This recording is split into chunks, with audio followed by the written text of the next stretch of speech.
What's up, guys, and welcome back to the podcast. I'm with my guy today, Jared, and we're going to be taking him through a lower body day. Third one. You too. I am more than my physical body. We are made in his image. We are not here to fear. We are not here to shrink. First exercise we're gonna go ahead and take Jared through is a front squat, but beforehand, we're gonna go ahead and take him through a warm-up, so therefore he can get good blood flow, he can get his focus right before doing the squat. So this man-up warm-up is actually something Jared helped me discover, and for those of you who do not know, he actually works where we're at right now. He's a personal trainer, so this should be opposite, whereas he's taking me through a workout. But he gave me the pleasure for me to take him through a workout today. I can't wait. So I'm excited. But we're just kind of jumping up. We're just getting the blood flow. Just waking up the nervous system. What I find when I'm doing this is when I'm doing these really short, jerky movements, it's really easy to take short, jerky breaths, and I'm really adamant about taking big, deep nasal belly breaths. So the next thing, right, we're doing that posterior work, right? So you're gonna grab onto that rack, you're gonna go into that RDL position, slight knee bent there. He's doing a really good job, right? He's getting his lats, his serratus, and also his mind to muscle connection when he's doing this RDL. And he's also breathing. He's really just connecting his nervous system to his body before going into our first movement, right, which is gonna be the front squat. So you can see here, this is the man up warm up, which is super cool. All right, so the first movement here, we're gonna take Jared through is the front squat. I just want you to go thumbs length away from the first line here on the bar. I'm gonna go ahead and then just scoop my hands underneath. Sometimes people go across. Yeah. Are you across? I'm here, even though it always hurts my wrists, but I keep it here. Okay. You endure the pain through the wrist? I just endure it, yeah. Okay, good. So we're gonna endure that pain with Jared's wrist. That's okay. I always like to do 3 fingers. It just kind of gives me the mobility I need. We're gonna pop it up on his sternum. For him, I'm not sure how tight his hips are, but normally I'll go ahead and bring my pinky toes out slightly. First movement's gonna be back. I'm sitting, and then as I drive up, I'm just driving my chest into the bar. Glutes come back, I'm driving through, and we're gonna go ahead and just rack it. As you can see, the size of this guy, he's huge. So we're gonna go ahead and put the 45s on. His scaps are going down and his chest is up.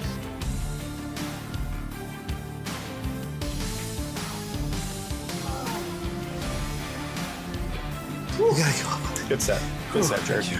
Nice job, bro. Thank you. Jared, I'm curious, dude, because like it's been a while and I don't know too much about you, to be honest. Okay. So I'm curious, man. Like, what are the goals right now in your life? Like, what are you working towards? Yeah. So I mean, the number one biggest thing, right around the corner from here, I'm opening a gym called the Focus Room.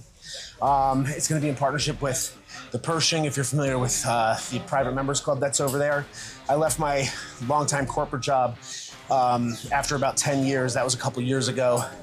Goal was to open a gym. Goal was to do something that I was actually passionate about, and what you'll probably see here today is exactly quite how insanely passionate I am about it.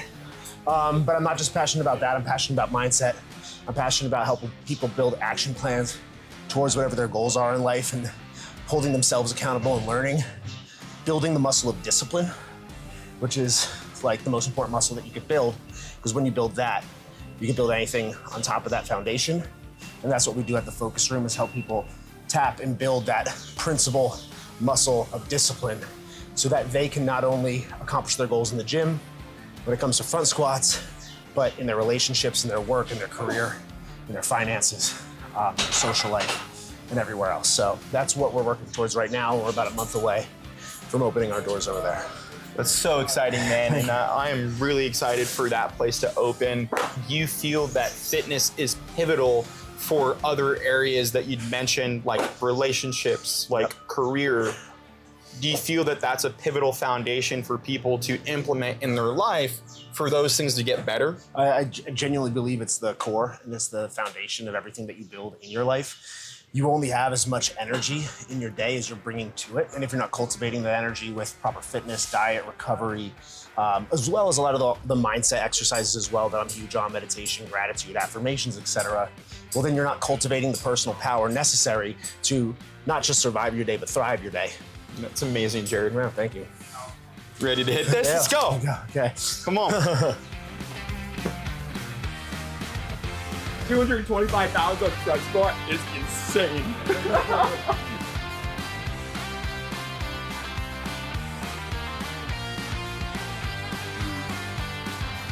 That's up, that's 8. Let's go, Jared. Where did this passion come from? Like, what was life like before you had the vision of the focus room? Yeah. So if we want to really go all the way back, I'm originally from New Jersey. I've been in Austin for 13 years, but Italian family, New Jersey. Food is a love language from an Italian family in New Jersey. So I ate a lot growing up. It was part of just culture, it's part of life. And when I graduated high school, I was no longer an athlete. I was no longer playing football. I was like the strongest kid in my high school, just like naturally. But I had a bunch of other weight that I carried around. And then I just decided to not work out one day. And then pound after pound started packing on. And by the time I was 19, I weighed 300 pounds. So I never really had role models. I didn't know what I wanted to do in life. I just knew that I wanted to be successful. Coming from like a blue collar family. And I knew that the path I was on was not the one that was gonna get me there. So one day I just decided I was gonna recommit to the gym 5 days a week, just like I was doing in high school when I was training to be an athlete. Cut out small, little incremental changes in my diet, little by little. 14 months later, I stepped on stage and I was a natural bodybuilding champion at the age of 21 years old. I'm curious, man, if there is one takeaway that's helped you from working out 5 times a week, from you being a boy in Jersey without having role models, what is like the main takeaway for you that fitness has given you? That 2 things, most importantly, consistency and discomfort are your friends. Those are the things areas where most people fail. Those are the things that most people give up first. The second that they find a justification, they allow that to be the excuse that makes them fall off whatever plan or goal that they have for themselves. And then leaning into discomfort and pushing yourself just this much outside of your comfort zone day to day is where real growth happens. And the more you can do those things, the better life becomes. It's amazing, man. Ready for another set? Of course.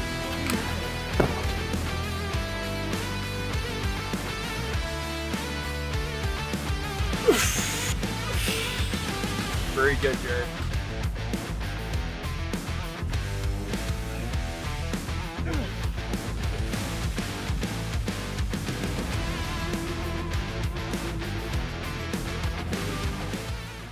Nice job, man. Thank you. Yeah, dude, I am curious, right?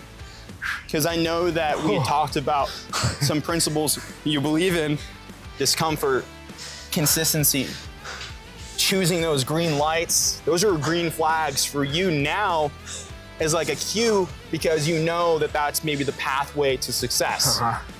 Where did you learn this? Like, where did you formulate those beliefs? Where do those beliefs come from? So, I don't know. I'm a hard-headed, stubborn son of a bitch. I have a whole lot of belief in myself. I always had, even at like my lowest points in life, when I was 300 pounds, when I had like no prospects of what I wanted to do. When I moved down here and I told you I found a job, it was really frustrating. It was scary, but I just stayed with that discomfort, following my authentic truth and myself and my mission. Leaning into the discomfort and the consistency, even on days where for the first time in my entire life, I had panic attacks. I never thought that could happen to me. Wow. And it shook me to my core. First time, I haven't missed a workout in 20 years. I had a panic attack at the gym. I thought I was gonna have to call 911. Wow. So it was the first time I ever walked out of a gym session. Wow. Made it up 2 days later. So I still haven't missed a workout in 20 years. People think that that's like, well, what, like a psychopath? I was like, yeah, I'm having the time of my life. It's beautiful. Thank you. It's beautiful. And do you believe in God? Absolutely. Like that's believing in it isn't even that's like almost not putting it aggressively enough. So you believe into it like the 10th degree, to the 100th degree. I believe that every moment that we are here, we are experiencing it, we are with it, with him, he is with us. It's flowing through us if you're doing things in accordance with your true, authentic, genuine, loving, light-filled self.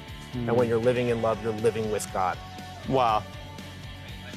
So you would almost say that the more that we're living maybe in the way that we're created to be, the creator being God, and us maybe living in our true, authentic form, is living in congruence to how God maybe created us.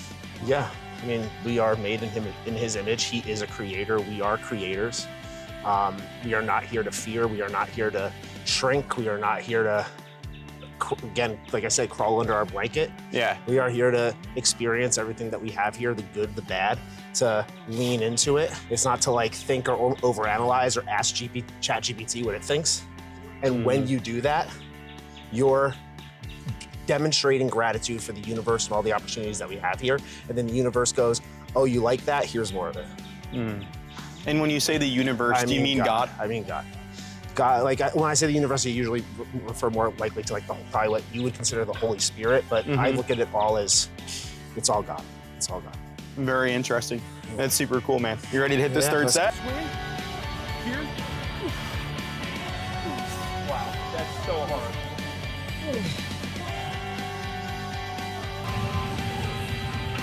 Nice, Kurt. Seat. You got any questions for me? I do have a question for you, man. How did you come to believe in God? It's a good question. I always knew that there was something greater here. I was raised Catholic, and while like I followed along with that through most of my childhood, it's sort of like it just fell apart or fell away from like my life in a lot of ways. But I always knew that there was something greater here. But I didn't want to like put a label on it, I guess is the right way to frame it. I was still hesitant to use the word God for a very long time, just because of the labels and the preconceived notions that come along with it. And then eventually I was just like, why don't I just call it what it is? It's God. Like, that's what it is. Everybody knows that word and everybody has their own understanding of what that means, but like, that's not for me to worry about. Like, I can use whatever words I want, and like, there is something greater here that is guiding us and wants us to be our best and wants us to be loved, and we are all one.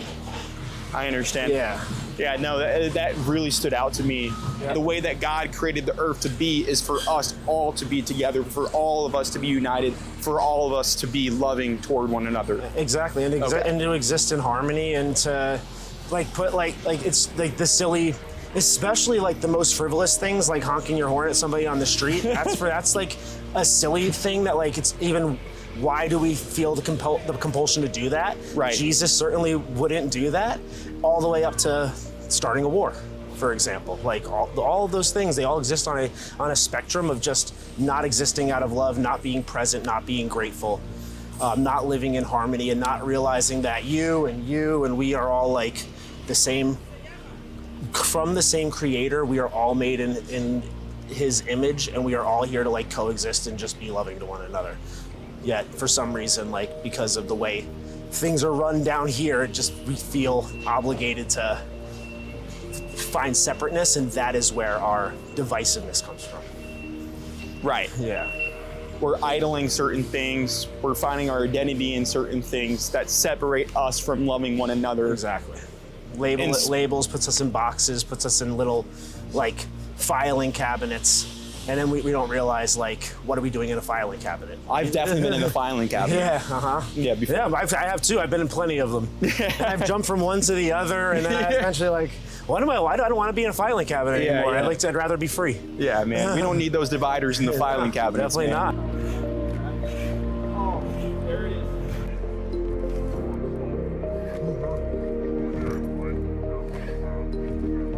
is. Was there a moment where your faith really mattered? Yeah. I mean, always. Again, like the way I look at it is it's an all the time thing. I think like too many times people look at their life in phases. They look at it in terms of like the ups and the downs, or they look at it in terms of like the like perceived situations they find themselves. It's all one thing. The way you do one thing is the way you do everything. And if you're looking for God, or you're like only thinking about your faith when things are like down, well, like that's not faith. Like faith is an all the time thing. I believe in that the only time that really exists is the present. If your thoughts are on the past or on the future, then you're not doing the right thing right now. And that includes being loving, being present, being grateful.